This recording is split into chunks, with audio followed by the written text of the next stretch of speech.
Karimnagar collectorate ఆడిటోరియంలో Karimnagar municipal corporation సమీక్షా సమావేశం నిర్వహించారు. దీనికి ముఖ్య అతిథిగా మంత్రి పొన్నం ప్రభాకర్ పాల్గొన్నారు.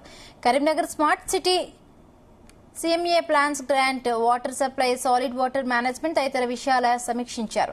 కరీంనగర్ మున్సిపాలిటీ అభివృద్ది పనులపై రివ్యూ జరిగిందన్నారు పొన్నం. 98 కోట్ల నిధులపై ప్రగతి లేదన్నారు పొన్నం.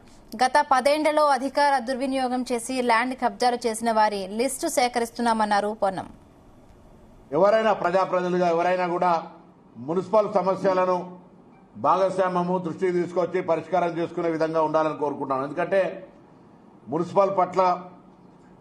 మున్సిపల్లో ఉన్నటువంటి సమస్యల్ని ఎప్పుడు నిరంతరం ఫాలోఅప్ చేయాల్సి వస్తుంది. కాబట్టి వాటికి సంబంధించి ఒక మెకానిజం ఉండాలి.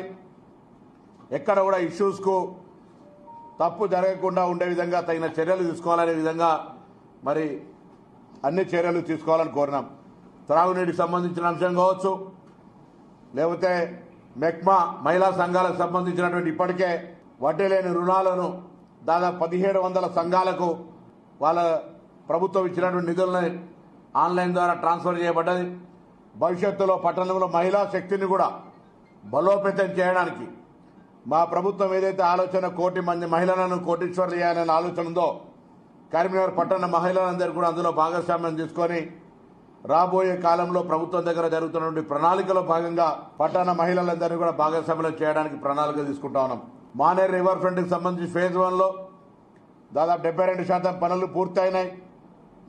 ఫేజ్ 2కు సంబంధించి మానేర్ బండ్ నుంచి ఇక్కడుండే బ్రిడ్జ్ వరకు కూడా లేటెస్ట్ గా శాంక్షన్ వచ్చింది. అందులో బండ్ నుంచి కింద వచ్చేటువంటి ట్యాంక్ వరకు కూడా డ్రైనేజీ సిస్టమ్కి సంబంధించి కూడా అందులో కాంపోనెంట్ ఇంక్లూడ్ చేయడం జరిగింది. ఆ విధంగా